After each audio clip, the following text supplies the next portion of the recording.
Welcome back to History by Lynny.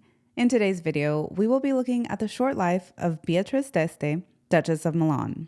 Beatrice d'Este was born in 1475 at Castello Estense in Ferrara, a city in northern Italy. Her father was Duke Ercole d'Este, Duke of Ferrara, and her mother was Eleanor of Naples, daughter of King Ferdinand of Naples. From the age of 2, Beatrice lived in Naples with her grandfather, per his request, along with one of her younger brothers and her cousins. When Beatrice was just 5 years old, her father arranged for her betrothal to Ludovico Sforza, who would become the Duke of Milan, along with Ludovico and with approval from King Ferdinand. This union would help strengthen alliances.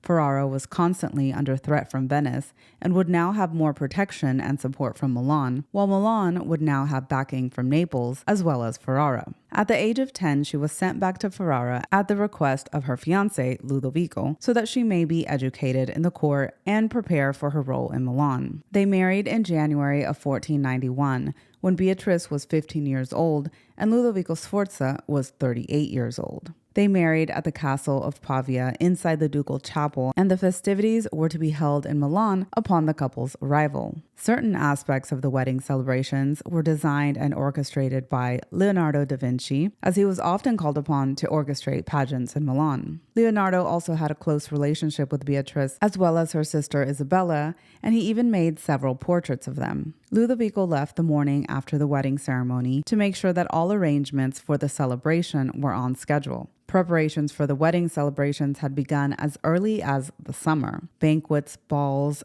theater presentations, and even 3 days of jousting tournaments had been planned once Beatrice and her party arrived in Milan. As she made her way into Milan, she was led by 100 trumpeters marching before her. The streets were decorated with red and blue cloth and wreaths of ivy, and the night of her arrival, a ball was held with hundreds of high-ranking Milanese in attendance, and dancers from all over Italy dressed in the Sforza colors entertained them. The marriage was declared consummated the day of the ceremony. However, Ludovico was said to have understood how young his new bride was, and he didn't want to force her to consummate the marriage until she was ready for it, and so she would eventually take that first step herself. They seem to have quickly fallen for each other, as reports from a year into their marriage claim that no two people could love each other more. Ludovico was often seen caressing her and even blowing her kisses. He would also shower her with gifts, and he once wrote in a letter that she was dearer to him than the light of the sun. The couple had their first child in 1493, Massimiliano Sforza, and their second son, Francesco, was born in 1495.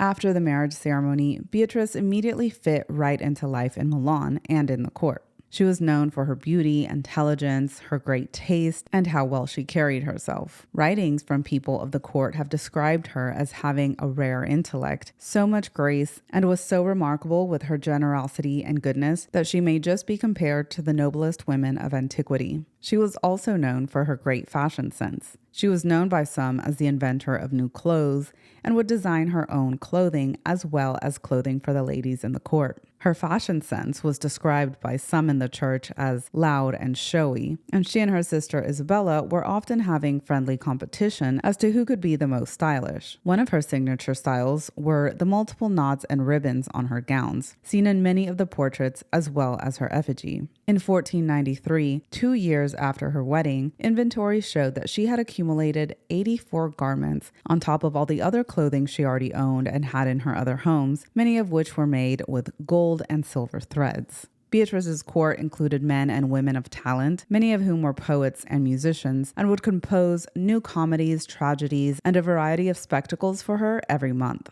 Prior to her arrival in Milan, there had been no theater in the city, despite Ludovico trying his best to encourage this art form. One man in her court would read works by Dante and other Italian poets out loud to her during her free time, and her husband would sometimes join her during these sessions. Her bookshelves were filled with poetry and literature from all over Italy. Being a musician herself, Beatrice also surrounded herself with musicians, and music flourished during her time in Milan. Singers, violinists, lute players were regularly heard within the castle walls. Her love of the arts wasn't just limited to poetry and music. She was also a big supporter of sculptors and architects. She had such a large influence in the arts that when she died, many poets and artists left Milan to find opportunities elsewhere. Beatrice held festivals and balls at Sforza Castle and loved to entertain anyone from poets and artists to diplomats and soldiers. She had a big role in her husband's politics, and in 1493 she was sent to Venice to represent her husband,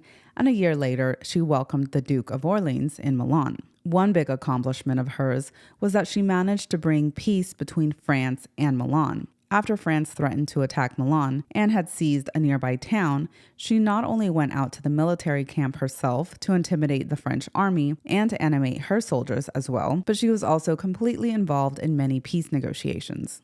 In 1496, while Beatrice was pregnant with their third child, Ludovico took on a mistress, Lucrezia Crivelli. Lucrezia was one of Beatrice's ladies-in-waiting. This caused Beatrice much anguish, according to letters, and made her quite jealous. However, she still loved her husband very much and believed that their relationship had been strong and that they both had a great love for one another. Beatrice believed that he had fallen deeply in love with his mistress, and soon it became publicly known. It's possible Ludovico even had Leonardo da Vinci paint her picture.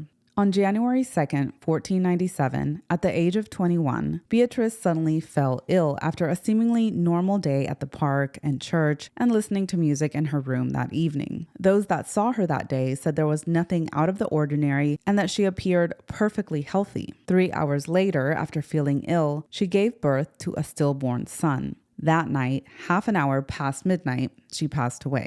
That same night, Ludovico wrote a letter to Francesco Gonzaga, husband of Isabella, Beatrice's sister, and said this: "My wife was taken with sudden pains last night. At 11, she gave birth to a dead male child, and at 12:30, she gave back her spirit to God. This cruel and premature end has filled me with bitter and indescribable anguish, so much so that the more grateful we would have been to die first and not see us lack what was the dearest thing we had in this world." That night, he also wrote a letter to the citizens of Pavia, explaining what happened and stating that this cruel event snatches from us one who, by reason for her rare and singular virtues, was dearer to us than our own life. Ludovico was said to have gone mad with grief and was filled with remorse for the pain he caused her during the months of his relationship with Lucrezia. He locked himself up in his room for weeks, let his beard grow, shaved his head, and only wore black from then on. The joy from his life had disappeared, and he lived a troubled life from then on.